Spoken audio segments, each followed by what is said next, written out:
les informations non officielles évoquent bien un coup d'État en France, dirigé par un colonel dont l'identité n'a pas été révélée, et la possible chute du président Emmanuel Macron. Décembre 2025, une vidéo virale générée par IA annonce un coup d'État en France. Sur les réseaux sociaux, des dizaines de contenus présentent à tort un coup d'État dans un pays du monde, comme ici en Côte d'Ivoire, au Bénin ou au Cameroun. Et les pays africains ne sont pas les seuls pays visés. À en croire plusieurs vidéos, l'Espagne, le Chili et le Mexique ont connu le même sort en 2025.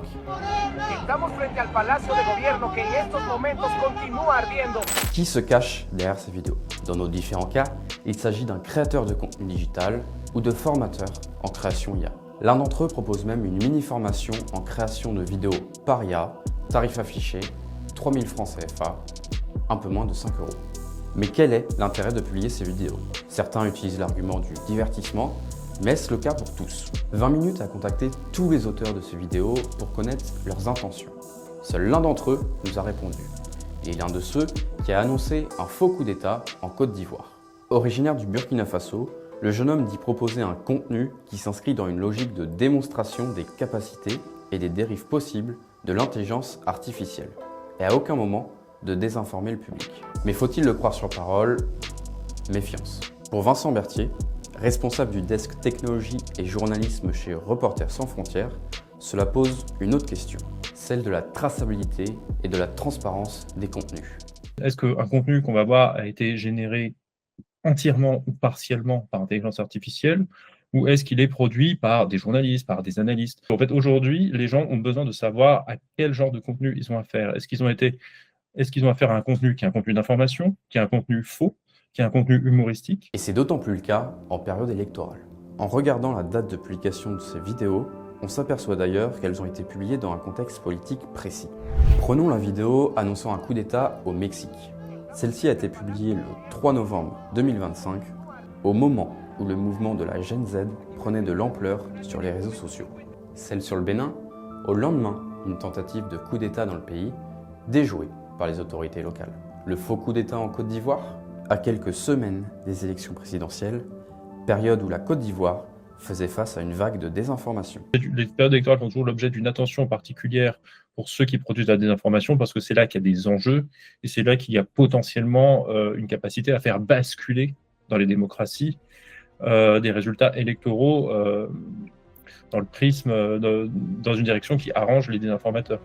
Une dernière question se pose donc, qui sont ces désinformateurs qui profitent vraiment de la désinformation? Chez vous, un épisode de Game of Thrones ne dure jamais 55 minutes, mais plutôt 30. Vous trouvez les vidéos TikTok de 3 minutes interminables où vous écoutez systématiquement vos podcasts en x1,5. Et bien dans ce cas, vous êtes sûrement un adepte du speedwatching. Adulé par certains, décrié par d'autres, cette pratique très prisée par la Gen Z consiste à visionner des vidéos en accéléré, y compris des séries et des films. I don't know if it's just me, but does anybody else watch shows in 1.5x or 2x? Like, it's so hard for me to sit down and binge watch a show all day. Like, I just don't have the patience. Est-ce que je suis le seul qui regarde les séries en accéléré? C'est-à-dire que là, moi, je vais en vitesse x 1,25. Comme ça, c'est juste accéléré, ça fait blablabla. Mais ça parle en mode de normal, des versions vides, comme moi, je pourrais parler. Comme Netflix, aujourd'hui, presque toutes les plateformes se sont adaptées aux spectateurs pressés. La plupart proposent soit une fonctionnalité permettant d'accélérer la vitesse de visionnage, ou encore la possibilité d'avancer par saut de 10 secondes. Certains diffuseurs vont même encore plus loin. La Smart TV américaine TiVo propose par exemple une option permettant d'accélérer et de corriger la voix des acteurs, histoire que notre cher Thomas Shelby des Peaky Blinders ne se retrouve pas avec une voix de chipmunk. Bien évidemment, les réseaux sociaux comme Instagram et TikTok ont instauré la possibilité de visionner les vidéos en x2 pour le plus grand bonheur des utilisateurs. Non mais cette technique, elle va te faire gagner un temps fou en termes de visionnage, de commérage, de scrollage, de tout ce que tu veux, genre. Je suis choquée que personne m'ait parlé de ça encore. Sur TikTok, cette habitude est tellement rentrée dans les mœurs que certains créateurs de contenu conseillent carrément à leurs abonnés de regarder leurs vidéos en x2 via ce genre d'indication au début de leur contenu, quand bien même ceux-ci ne durent pas plus de 3 minutes. Mais alors, quel intérêt de se faire la dernière saison de Stranger Things en x1,5 me direz-vous? Eh bien, on a posé la question au chercheur en sociologie Clément Combe et voici ce qu'il nous a répondu. En fait, le speedwatching, ça s'inscrit dans un mouvement assez large d'accélération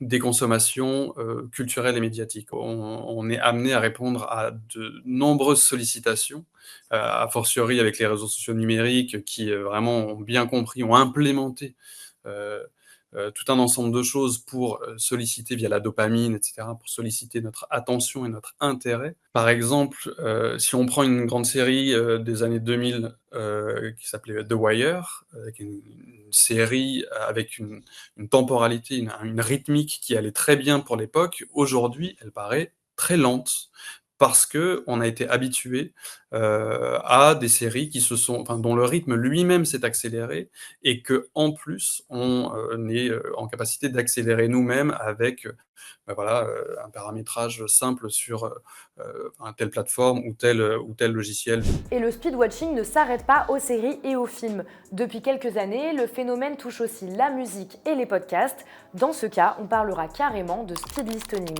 Sur TikTok, le hashtag SpeedSong, qui rassemble les morceaux en version accélérée, cumule plus de 2,4 millions de publications, sans compter les flopées de playlists Spotify et YouTube entièrement composées de morceaux remixés en vitesse x2. Bon, mais alors, est-ce que c'est grave, docteur ? Eh bien, d'après une récente étude de l'Université de Californie à Los Angeles, il paraît que notre cerveau s'y habitue plutôt bien. Les chercheurs ont rapporté que 85% des étudiants interrogés consultent leurs fichiers audio et vidéo en vitesse accélérée. Plus intéressant encore, une expérience conduite avec un document audio portant sur l'Empire romain a montré que les étudiants l'ayant écouté en x2 avaient obtenu les mêmes résultats que ceux l'ayant écouté à un rythme normal. Et honnêtement, est-ce que ça nous surprend vraiment ? L'an dernier, une fameuse trend TikTok avait montré que certains hommes ont tellement peu de charge mentale qu'ils trouvent le temps de penser à l'Empire romain au moins une fois par jour, comme quoi même en accéléré, certaines habitudes ne changent pas. Si vous utilisez cet emoji, c'est grâce à ce gars. Lui, c'est Jeremy Burge et il a créé le site Emojipedia. Vous ne vous êtes jamais demandé d'où venaient ces images qu'on utilise pour communiquer par texte ? Eh bien lui, si. Et son parcours a beaucoup à nous apprendre sur la façon dont on fabrique les emojis. Alors, petit retour en arrière, Jeremy Burge, c'est pas lui qui a inventé les emojis non plus. Cet honneur, on l'accorde souvent à un japonais, Shigetaka Kurita, et à l'entreprise SoftBank en 1997. C'est à la même période, la fin des années 90, que le téléphone portable commence à se faire une place dans la poche des gens. Et donc, tout est bon pour ajouter un peu de fun à cette pratique qui ne fait pas encore partie des habitudes et pour se distinguer dans un marché ultra concurrentiel. Chaque téléphone a donc son propre set d'emojis et l'image peut s'afficher différemment ou pas du tout selon l'appareil de votre destinataire. Concrètement, ça veut dire qu'un emoji sourire peut ressembler aussi bien à ça qu'à ça ou même à ça. Au fur et à mesure, les gens se sont mis à utiliser de plus en plus ces emojis, y compris dans les mails parce qu'Internet arrive à peu près au même moment. Et dans les années 2000, on s'est dit qu'on allait mettre un peu d'ordre dans tout ça. Et c'est là que le consortium Unicode entre en jeu. Unicode, c'est une organisation qui a pour but de gérer les standards informatiques. En gros, et sans rentrer dans les détails techniques, ils font en sorte que tout le monde programme et représente les lettres de la même façon, afin qu'un ordinateur en France et un ordinateur en Chine puissent communiquer entre eux. Dans les années 2000, donc, Unicode se penche sur le cas des emojis. Avec des entreprises occidentales, comme Google et Apple, ils s'accordent sur la façon de définir et de représenter visuellement une première série. Ces efforts combinés et l'arrivée des smartphones ont vraiment fait exploser l'utilisation des emojis. Si bien qu'à un moment, il a fallu des gens pour cataloguer tous ceux qui existaient. Et c'est là qu'on en revient à notre fameux Jeremy Burge. En 2013, Jeremy Burge, un Australien passionné d'Internet et de petits détails d'interface graphique, ouvre son clavier et se rend compte de quelque chose. Il y a un emoji donut dont il ne connaît ni le nom officiel ni l'origine. Alors il essaie de chercher sur Google, mais ne trouve pas d'infos ou des infos peu fiables. Il va alors créer l'outil qu'il aurait aimé avoir, un véritable dictionnaire des emojis. Ce soir-là, en rentrant chez lui, il enregistre le nom de domaine Emojipedia. Ce qui commence comme un projet personnel devient rapidement une référence mondiale. Emojipedia recense chaque emoji, son nom officiel, ses différentes apparences selon les plateformes, Apple, Google, WhatsApp, etc., ainsi que les nouveaux ajouts du consortium Unicode. Les débuts ne sont pas spectaculaires. Pendant quelques mois, Emojipedia ne recense que quelques visiteurs par jour, mais une mise à jour du consortium Unicode qui va ajouter des centaines de nouveaux emojis va faire exploser le trafic vers le site. Aujourd'hui, le site affiche parfois des dizaines de millions de visiteurs par mois et est devenu une référence pour les internautes curieux, les designers, mais aussi les journalistes ou même les linguistes. Ce projet, qui n'avait ni investisseur ni capital, devient bientôt une activité à temps plein pour Jérémy. En 2014, il lance la Journée mondiale de l'emoji et choisit le 17 juillet, parce que c'est la date qui s'affiche sur la plupart des emojis calendrier. Cette initiative, partie d'une idée un peu légère, prend elle aussi de l'ampleur. Elle rassemble les utilisateurs, des événements, des campagnes marketing, des discussions autour du langage visuel et même des événements culturels dans des musées. Parce qu'aujourd'hui, les emojis, c'est du sérieux.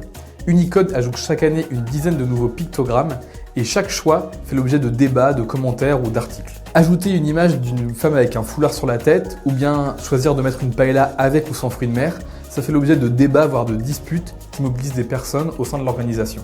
Il y a quelques années, par exemple, un groupe de scientifiques avait demandé plus de représentativité dans les emojis animaux en demandant l'ajout d'insectes en voie de disparition.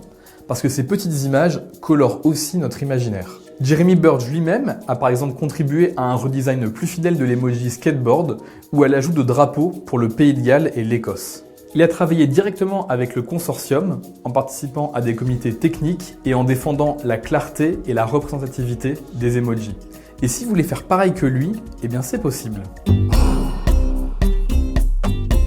Parce que n'importe qui peut proposer un emoji. Pour ça, il vous suffit juste de remplir un dossier en envoyant votre icône en noir et blanc et en couleur, un nom et surtout pourquoi votre idée est pertinente et importante. D'ailleurs, n'hésitez pas à partager vos idées d'emoji dans les commentaires. Nous, il y a 2 ans, à 20 minutes par exemple, on avait proposé cet emoji couscous en expliquant que c'était un plat très célèbre en Afrique du Nord et en France et qu'il pouvait représenter à la fois ce mets à partager, mais aussi une forme d'ambiance traditionnelle, chaleureuse et conviviale. Spoiler, il avait été refusé, une terrible erreur si vous voulez mon avis. Dans tous les cas, si vous avez la flemme, je vous invite quand même à regarder le site du consortium Unicode pour voir les propositions qui ont été refusées. C'est marrant de se dire qu'on aurait pu avoir cet incroyable emoji visage qui gonfle par exemple. Un peu plus sérieusement, il y a plein d'histoires qui montrent que les gens ont besoin d'être représentés dans les emojis. Celui qui montre une femme voilée par exemple, on le doit à Rayouf Aloumedi, une adolescente saoudienne vivant en Allemagne qui avait fait campagne pour plus de représentation et d'inclusion dans les emojis. Plus de mots dans ce langage d'internet. Les emojis ne remplacent pas la langue, mais ils jouent un rôle très précis dans notre communication en ligne. Pour les linguistes, c'est un peu l'équivalent de l'intonation ou du langage corporel dans les discussions à l'oral.